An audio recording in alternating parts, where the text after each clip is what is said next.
Jane, for that overly generous introduction.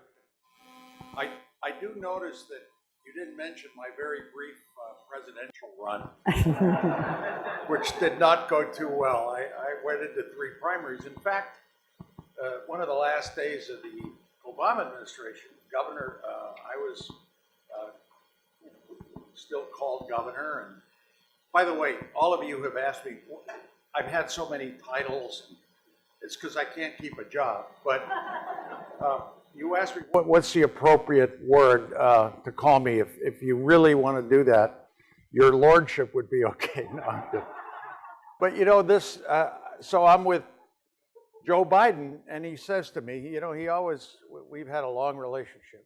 He says, geez, why don't you clean up your act? Comb your hair, for God's sakes. And I said, Joe, you know, in the presidential primaries, I beat you in Iowa. I did, by the way. And he says, yeah, but I'm vice president. Jane, thank you very much for that. Very nice introduction to Bill, the World Affairs Council, to Roman, Papa. We were talking, you know, our conversation at the table in the days when I was in the Congress, he was at the White House. Foreign policy was always bipartisan. It was. You know, we'd have disagreements, but politics stopped at the water's edge. And it's not the case anymore. So the World Affairs Councils, those of you grassroots around the country, are so valuable because to me, you represent, and to many people in government, I know there are a lot of people in government, a lot of ambassadors here, the grassroots of America that is internationalist, that recognizes that America has those responsibilities in the world that somehow vanish. I want to thank Carlos Alvarez here, who funds a lot of the scholarship programs. Give him a big hand.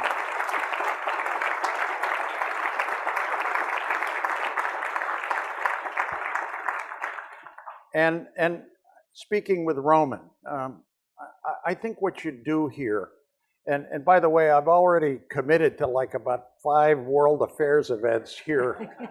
You've nabbed me and I'm easy. You know, I was just talking to, I'd already, in Hilton Head, I mean, they have a scholarship program there in New Hampshire.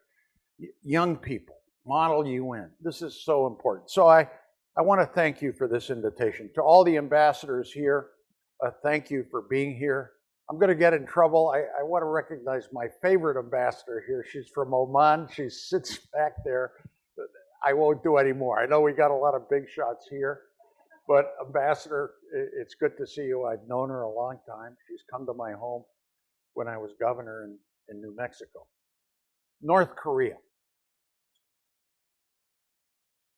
A lot of bad options and how to deal with it. I'm going to try to focus on what do we do about North Korea? Where are we today? Because I think you're all very sophisticated. You know the issues. I think this is the ultimate goal of any policymaker, any country. What do we do about this problem? They like to say that North Korea is a land of bad options. That's true. None of the options to resolve the problem are good. So what do? Where are we today? Well, today we're not in very good shape in the Korean Peninsula. And you know, I try to be bipartisan. I don't want to get into the president and his foreign policy. I'm going to have to. But I'm concerned about where we are in Asia. I was just speaking yesterday in Chicago to a group of ranchers and farmers and agriculture people. They're panicked because they think we're going to pull out of NAFTA. They're panicked. You know, Canada, Mexico, the US, our agricultural sector, I mean, this is the internationalist America. And what I said to them and what I say to you is I think you've got to get those views known. Well, with North Korea, what do? I'm going to tell you what I think the present policy has done well and what it hasn't done right. And then I'll tell you a little bit about North Korea. I've been there 8 times. I've gotten Americans out, 2 American pilots, a political prisoner. We've done some wheat deals. The proudest moment is bipartisan. President Bush sent me there, the second Bush, and we got the remains of 7 of our soldiers back from the North Koreans. And the North Koreans wanted a reciprocal gesture, and we didn't respond. It's one of my great regrets. So, what do we do? Where are we today? Now, despite all of these visits, I've dealt with some of the leaders of North Korea, the military leaders, with the foreign ministry, with the security people, with the leaders of the country, namely Kim Jong-un's father. And we were always seemed to make a deal. We could make a deal, not just me, but the administrations, the Bush administration, deals that led to dialogue, deals that led to bring back Americans in return for presidential visits. President Clinton went there. The North Koreans like those reciprocal gestures.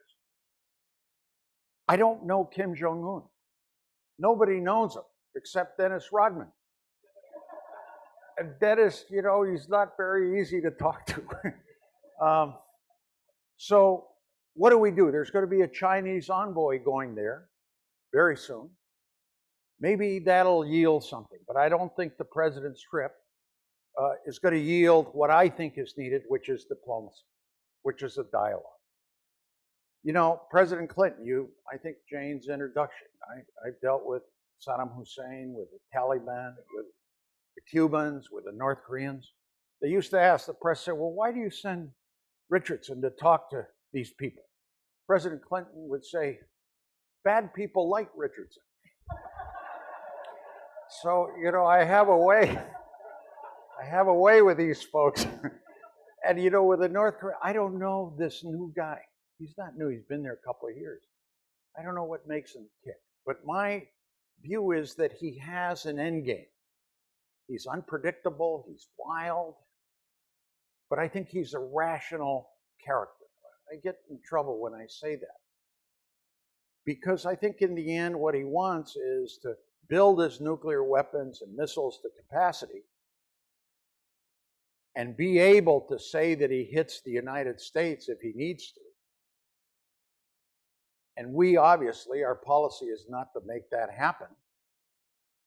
And then I think that he's ready to deal. But I don't know. And this is why I think you need a dialogue. People talk about a freeze for a freeze. We stop some of the military activities we do with South Korea, some, in return for the North Koreans do a pause on their missiles. And I thought something was happening with President Trump's visit, because since September 15th, the North Koreans have not detonated a missile. That's 2 months. It's better than nothing. They were doing one a week. And so I thought, well, maybe something's happening. And I've had chats with members of the administration. They don't listen, but I've had discussions with them. So where are we today? I think the tension in the peninsula is the greatest it's ever been. On the good side, I think the president's trip dealing with South Korea and Japan, we kind of got on message. The South Koreans wanted dialogue with North Korea. There was a mixed message in terms of our policy with South Korea. I think that has been reasonably corrected. There's a coalition to continue the pressure on North Korea. It's worldwide, but it's also mainly in Asia. And the big enigma is China. And Roman and I were talking about, what does China want? China, 90% of all commerce goes into North Korea through China. So that's economic leverage. They provide energy to North Korea, oil, coal. They provide, North Korean banks operate out of China, a lot for their foreign exchange. Has China done anything? I think the answer is yes, they've done more than before, but in the end, my view is China likes the turmoil that North Korea causes. I mean, we think, and the president has all these big events in China, and he's not going to have trade sanctions against them, and we're going to make all these deals. But in the end, I think China doesn't want North and South Korea to come closer. I think China, at the same time, doesn't want refugees and a regime change or a panic that sends a lot of people, a lot of North Koreans, into China.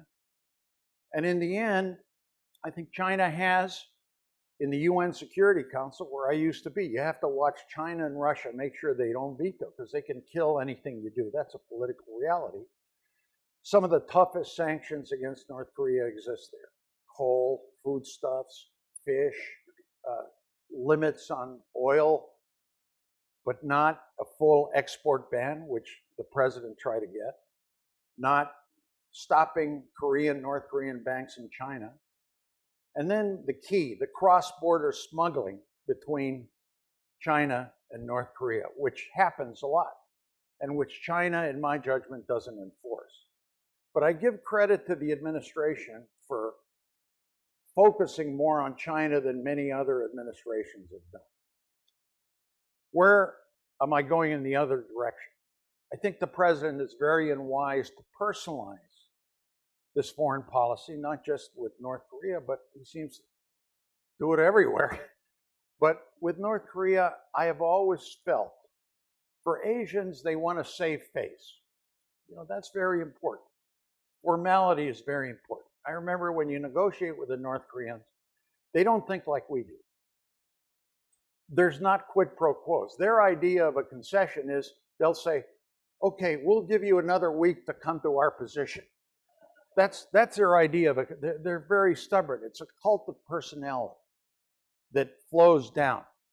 Some people say, is Kim Jong-un in trouble with his people? I don't think so. I don't think regime change is going to happen.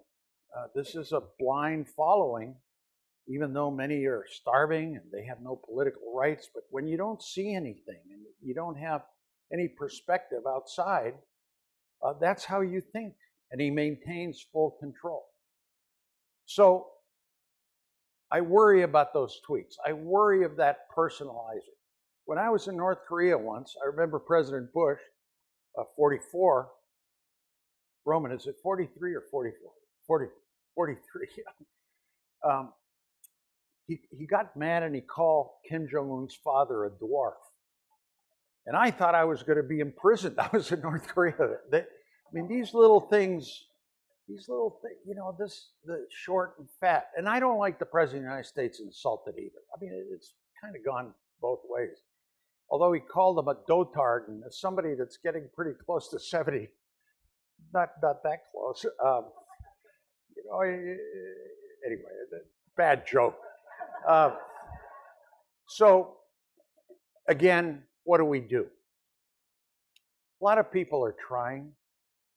I don't think the solution is a preemptive military strike. Why is that? Well, start out by saying we've got 150,000 Americans in the Seoul, South Korea area. 30,000 American troops, the rest are dependents or expats, people living there. We've got 50,000 American troops in Japan, 25 million South Koreans, and we're tied together in a treaty. If there's an attack, would be vulnerable to even artillery, not just missiles and nuclear activity. The devastation, the collateral damage if we had a preemptive military strike is enormous. So what do you do?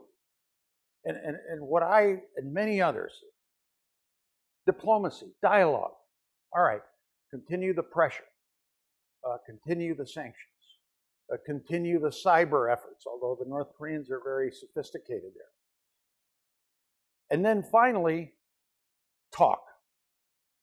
And my hope was that the Secretary of State was going to be allowed to talk to the North Koreans because he had the channels he was trying. My sense is that that's not the policy of the president. What is the policy of the president? I don't know. And I've been impressed with some of the military people he has in the White House. Just talking globally. I hope there's a plan. Now, Bill is signaling me because I've gone too long. But if there's anything I want to say to you is that This is the most volatile region in the world right now. And we've got to find a solution. I think anything you can do, not just by talking to your elected officials, Congress, but I'm a big believer, and I'm going to finish, Bill, in people-to-people stuff. This is what you do, the scholarships to kids, the educational exchanges. One of the things that I'm trying to do with Mickey Bergman, who is my executive director in my foundation, is open the door with North Korea through the remains of our soldiers. I think the North Korean military is somebody we haven't talked to. And my theory is they are to the left of Kim Jong-un, to the left. Usually military leaders are on the right. I think we need to find a channel with them and recognize the devastation that military options have on both sides. You know, we would win a war, but at what cost? And then use other measures, family reunification. We're working on that, my foundation. Koreans on both sides of the border. It's not always a military or diplomatic solution. You know, I've said bring Angela Merkel in. Get the Pope in there. Get some new actors there. The current people that are working is not working too well, so try something new. You know, who knows? Anyway, I really enjoy what you represent. And in these days where America seems to be retreating, nationalistic, my hope is that you speak up because people listen to you. Make your chapters stronger. I mean, Roman is telling me, I think you have over 40 chapters around the country. By the way, New Mexico just opened their chapter. A little late, but she's here, Mrs. McGuire. Where are you? Good for you. Thank you very much. Thank you very much. You've said that regime change is not likely in North Korea, meaning regime change that happens from within. But what are Kim's fears? Does he think that that's what we're contending? What motivates those in the terrorists? What motivates Kim? One, he desperately wants to stay in power. You can see that by him killing off half of his relatives. His brother, who was, I think, programmed by the Chinese to maybe eventually take over. So he wants to stay in power, and he is also motivated by many leaders sometimes thinks the people around him are always plotting against him. So consolidating his power. I think he wants to build a nuclear capacity to the point where he can say to the United States, look, you know, my missiles can get to, you're in San Francisco, can get to California. I think it's established that they can get to Hawaii, they can get to Alaska, Guam, where we have a substantial interest. That's his second objective. And then the third, this is where I think, Jane, there's an opening. His economy's in terrible shape, and he has taken some steps, private sector-wise, tourism, taxes, that possibly an improvement in his economy. He's not like his dad. You know, his dad wanted, okay, bring Bill Clinton and I'll show him off here and I'll give him this prisoner. Or give me nuclear power plants. Give me food. Take sanctions up. I think this guy wants, what the North Koreans want more than anything is they want to make a deal with us. They think the two powers in the region are the United States and North Korea. Treat me with respect, this is what Kim Jong-un says. Don't call me a dwarf. I got 20 nuclear weapons. I think that's how he thinks. But in the end, we don't know exactly what his end game is, and this is why the only way you find that is a dialogue, is talking to him, is finding some access to him, some other player at his level or somebody that he receives. You know, many have said, take Michael Jordan there, not Rodman, I mean, forget Rodman, but just something, Jane. I mean, I'm grappling because I don't have the answer. Yeah. Well, if he wants respect, he wants legitimacy, is an arms control treaty precisely that? Even if the agreement is to freeze and even roll back to some extent, doesn't that make it a normal country that enters into international agreement? I believe we want to have the peninsula denuclearized. And what I see now is it's going the other way. You know, the Japanese prime minister was elected by saying, you know, we may need nuclear weapons against North Korea. South Korea is thinking about it too. You don't want the region full of more nuclear weapons. And this is in response to Kim Jong-un. I don't think China wants that. I think China is starting to realize that. But eventually, you know, a lot of people have talked the freeze for a freeze, short term, talks for time. In other words, do anything for our secretaries of state to sit like you and I and say, okay, so what do you want? What do you? Then the North Koreans, their unique negotiating capability, they may not tell you, or you know, there's entrap, but at least you know, talks for talks. Then a short-term freeze for a short-term freeze on both sides. You know, reduce some of the military activities in the region. North Korea keeps their moratorium on missile tests, on nuclear tests. You know, stops. Nobody's going to stop the rhetoric because we'll be the first again, and see where we go from there. And then look long range at a denuclearization deal, which is going to be very difficult, but there might be something there. So I just have a couple more questions on North Korea, and then we'll move on to other spots. But both the Chinese and the Russians are part of the six-party talks. Right. They both have a role to play. Can you give us a sense of what is possible and likely with each? And what are their considerations, starting with China? All right, well, China is, I mentioned the statistics, 90% of the commerce. There's a UN resolutions that prevent coal exports into North Korea. That's significant because that's their nuclear weapons capacity. That China has to enforce it. Foodstuffs, mainly fish, which is a main staple there. The sanctions also, and this is not too many people see these, as North Korean workers that work in China and bring in foreign exchange to the country. Then that's the oil experts is what the president tried to get the Chinese leader to accept, a complete ban. You wouldn't do it because he knows that might trigger a potential long-range collapse. And as I said, I don't think that the Chinese, they like the little turmoil. Well, and a lot of turmoil. I mean, state collapse would mean refugees on their borders. That's right. Now, Russia, you know, Russia could pick up some of the slack. There's the Russian border.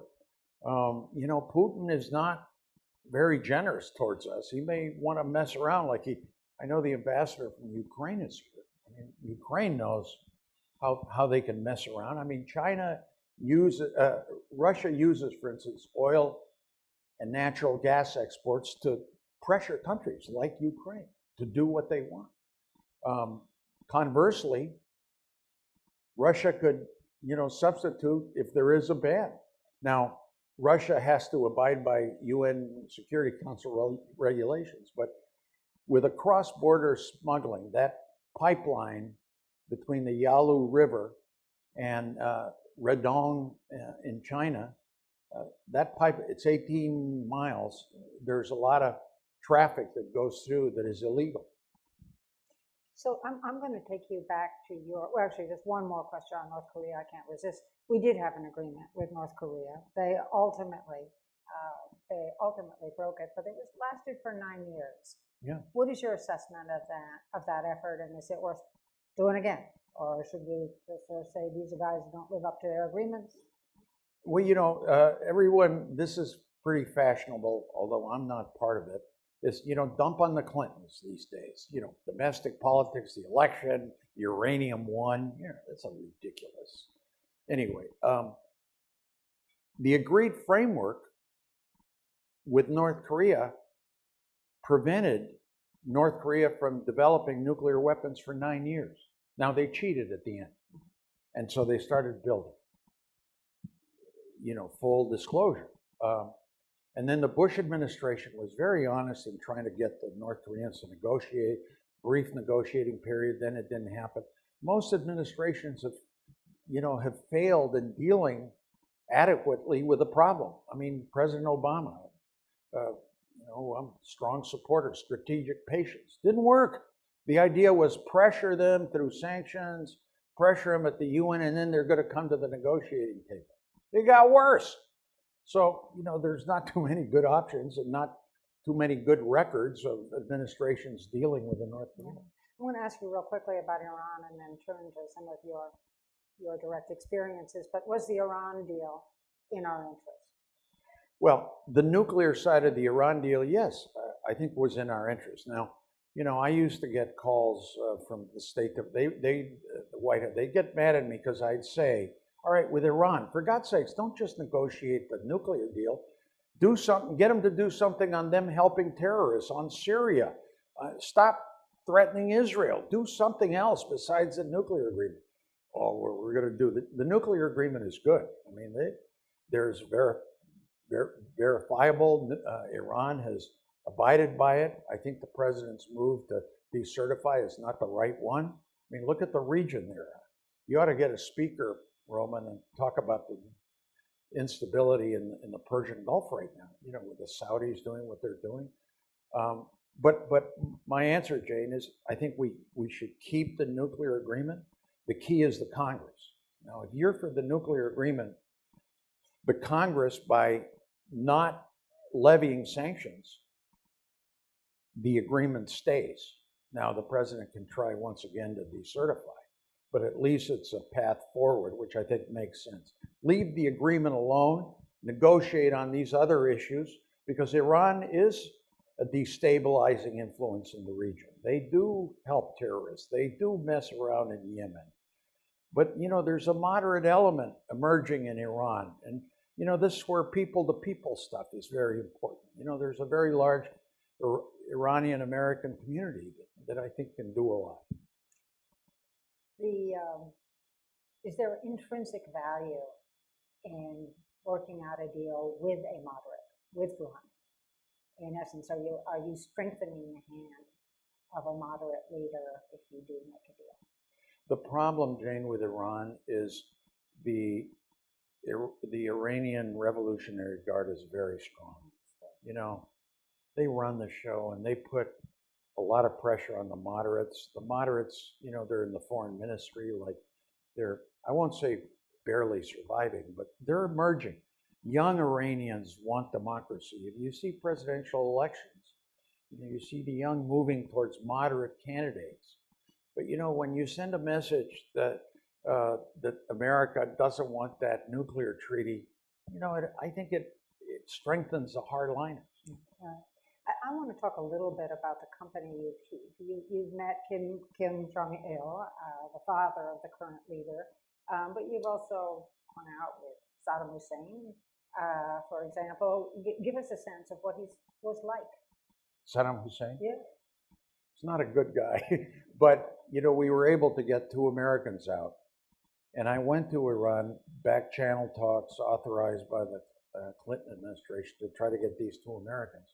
But in negotiating, we were about this far apart. And I made a terrible mistake to open the negotiations. I crossed my legs and showed him the sole of my shoe, which to an Arab is the most insulting thing you can do.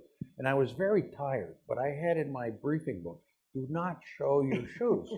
But I did it. I screwed up. So all of a sudden he walks out. And I'm looking around, and I asked my advisor, am I dead meat? What's going to happen? And Saddam Hussein came back. Tariq Aziz, if you recall, the foreign minister said, I was a congressman, you did a great, terrible mistake. You should apologize to the president. And he comes back, and I look him in the eye, and I said, you know what? I'm not going to apologize. I'm going to be very respectful. And I think Saddam expected me to apologize. I didn't apologize, but I kept saying, Mr. President, release these 2 Americans on humanitarian grounds. Are you going to improve relations with the U.S.? No, but you'll get some good press out of this with me. He looks at me, and he respected me because I didn't cave in. I think he did that. Then we got up, and he says, by virtue of my By virtue of Article 3 of the Constitution, I am going to turn over the two Americans. And the two Americans walk in. And all of a sudden, I grab his hand like, hey, thank you. The Revolutionary Guard, I thought they were all around us. I thought they were going to kill me because they thought I was going to do something.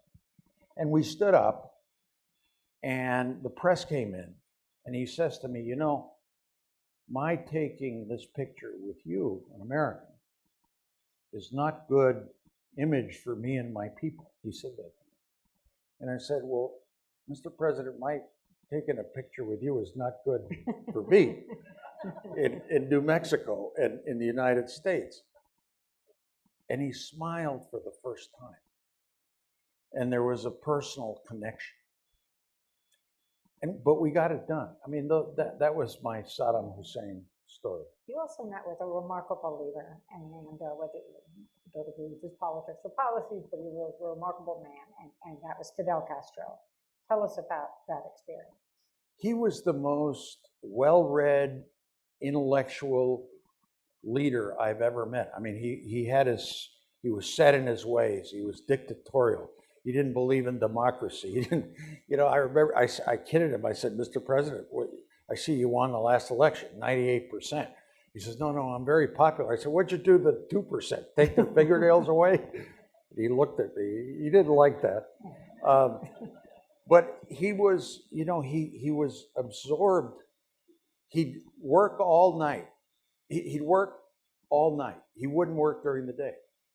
So, he'd say, all right, I'm going to have a banquet for you, 2 a.m., as if it were 7 p.m. here. And that's how he operated.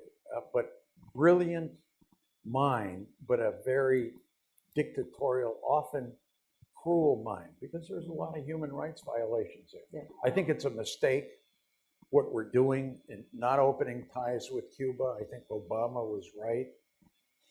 But that's another retrenchment that I don't think is good, because it affects family reunification, human rights, students going there. And that's, I think, the key to opening relationships. This is why with North Korea, I think this family reunification, the remains of our soldiers, you get to the North Korean military that way, and open dialogues. So I'm going to ask people to get ready to ask questions. We're going to have one on each side, so race to that microphone. And while you're doing that, I'll also run down the list of the folks you've met with, but I do want to ask you about something that dates back to your UN role. We are a country that wears its values on its sleeve. We, in fact, are advocates, champions of various values overseas, and been responsible for spreading norms and building institutions. Are we moving away right now from that norm building, institution building role in the world, and what's the cost of doing so? Yeah, I mean, Jane, I think all you have to do is look at the budgets that State Department cut by 30%, international agencies cut by that amount, ambassadors from the Foreign Service resigning because they feel they're not players. Our AID, educational programs, Fulbright programs, especially the State Department. I always said the best bureaucracy in America, and I've had experience with a lot of it, is the State Department, Foreign Service officers. They're demoralized, and they're being cut, and they're retiring, and I see who, in most of these countries where the president was, we haven't named ambassadors. So I really think a major role of the World Affairs Council is to speak out about those budget issues, which, by the way, the Congress controls that ultimately. This is where you're chatting with your representatives on State Department, UN budgets, endemic diseases, women's rights. This is the Congress on foreign assistance projects. So we're going to take a question here. Yes, Rich Lauf, Greater Cincinnati World Affairs Council. I'd like to take you back to the North Korea question for just a moment. You said, assuming that there was tactical successes on a couple easy steps or early steps anyway in diplomacy, you don't know what Kim Jong-un's final plan is, what's your sense of ours? What would it be that China and Kim Jong-un would ask of us? What's the most we could give in your judgment? In other words, how steep is the price and where might we come out of it? You know, that's an excellent question. You must be a former ambassador. Because that's what you ask. You got to say, all right, so what are we going to do? What does he want? What are we prepared to do? In discussions with the North Koreans in the past, this is what they wanted, and I don't think Kim Jong-un would necessarily veer from this. One, they won the end of the Korean War, the armistice. They want that. One, they want relaxation of sanctions. And we put so many sanctions, and now we're going to the point where we're asking other countries to put sanctions on. You know, Myanmar, they're about, I think, an announcement today, putting sanctions on North Korea. They will want that. They will want something status-wise, I don't know what it is, where they are equal to the United States. I mean, they're not going to be equal, but where it's a U.S.-North Korea agreement of some kind, hopefully enforced by China, but they don't want China in there. You know, there's another side to this China issue. The North Koreans many times don't listen to China. They slap them down, even though they're so dependent on it. But now that there's some bite to the sanctions, it could be that the North Koreans will feel pressured and they'll do something. But they might not. They might not. Those are some, I think in the end, some kind of, on my last trip, I went with Eric Schmidt of Google, the internet. They didn't want the internet then. They would have been dead ducks. They didn't want to have an April Spring there. But I think technology, some kind of, this is where South Korea can play an important role with their booming economy and their high standard of living, food. I think that's what they want, but it's more an ego thing. If I can convince you, it's an equity of powers. They always say, we're the biggest power. United States and North Korea. It's not China, it's not Japan, certainly in South Korea. It's the superiority complex they have in the region. And that's very important to them. This is when you insult them, and look, and I don't like the president insulted either.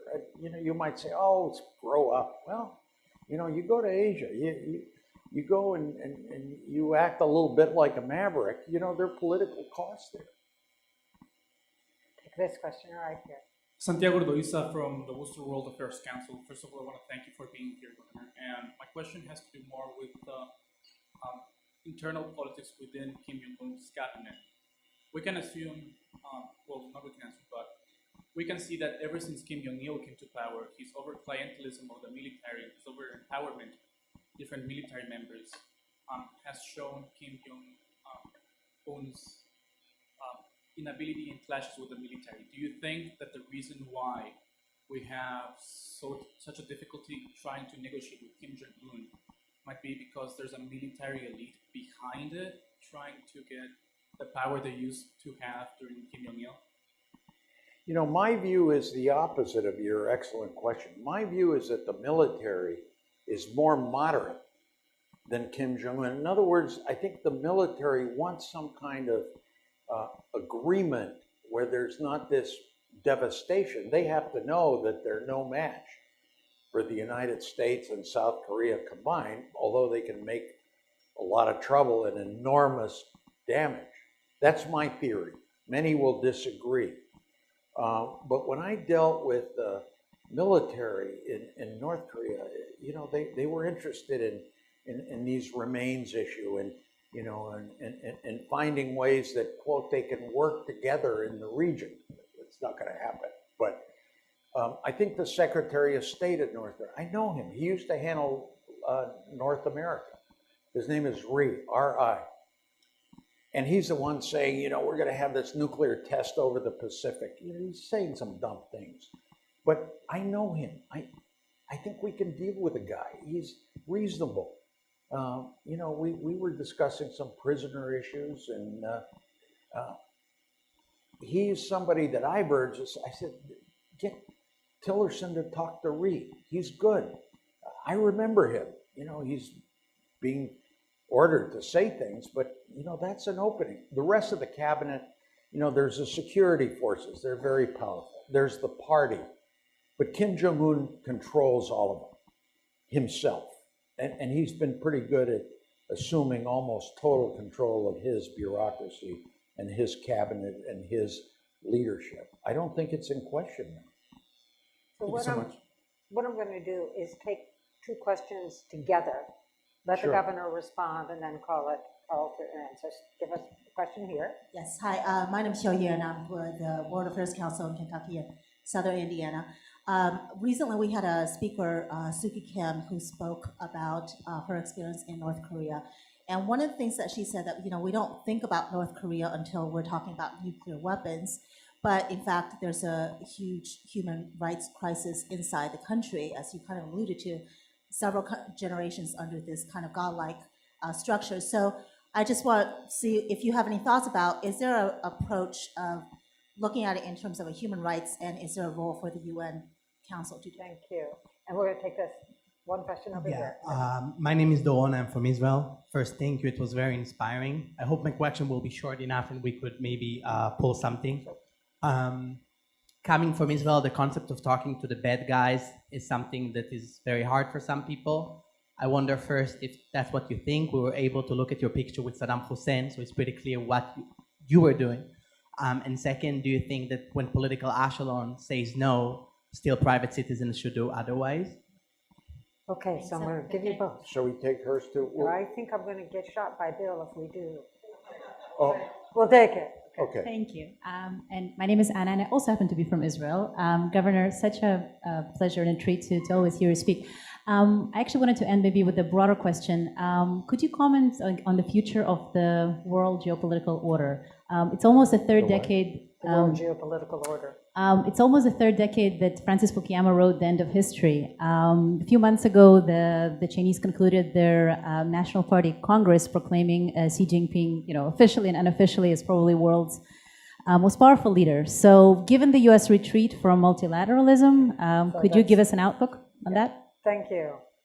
Well, all right, I'll start with that one. I think there are three major powers in the world, okay? There's the United States and the European Union. I'm combining sort of the democracies. The United States and the European Union. There's Russia and China. I'm putting them together. This is simplistic, but this is how I see it. That's a second. The third is, I won't say unknown actors, but terrorist organizations, the ISISes of the world, the narcotics cartels. What do they call them? Out of border. Bill, you know everything about foreign. What do we call these actors? Like out of state actors. There you go. So I think that's a geopolitical order, and there's obviously a clash here that hasn't existed before. Okay. All right. Well, the second one was on negotiating with bad people. Yeah, you know, I'm a believer in that. All right, you're not going to negotiate with ISIS. You know, they're going to shoot you before. I mean, what they've done is terrible. But I think that, you know, I negotiated with the Taliban. Thank you. And Pakistan, I don't know if the ambassador's here. Nawaz Sharif, who used to be the prime minister, arranged that for me in one of my last trips as UN ambassador. And we negotiated a ceasefire, but it lasted 30 days, you know, but at least we had an understanding. They're very hard to negotiate with. I think I just think politics is very personal. You know, this is the age of Twitter. This is the age of Facebook and social media and, you know, young people and people around the world in Tunisia and April, spring. That's how movements start. But I think if you're going to resolve a problem, you know, I know many of you probably deal with that with your kids. You want to have. I'm a believer in face-to-face and in looking at somebody in the eye and measuring them, showing respect. Let the other side save face. Let's find a way to find common ground. Don't go in thinking you're going to be the big American. And, you know, I used to, whenever I negotiated with these bad, I'd go to their site. You know, a big part of a negotiation, where are we going to negotiate? Where's the side of the table? I said, no, I'll go to, sometimes we overdid it. We go to the darkest corners of Africa to try to do a ceasefire in the Sudan. You know, that's not easy. So I am a believer in that concept of dialogue, negotiation, diplomacy. And I think the main one now is North Korea. But let's find a way to do it. And the last questioner was asking about approaching North Korea as a human rights problem, less of a security, from a security lens. You know, that, in other words, saying to them, you're violating human rights, or saying to them, let's work on improving the plight of your people. Which side do you think would be better? I'm not trying to be facetious. And where are you? Yeah. No, I guess my question is to you: is there a human rights approach to somehow getting the population, at the population within this kind of very close society? So there's sort of two ways of taking that. One is in our order of priorities.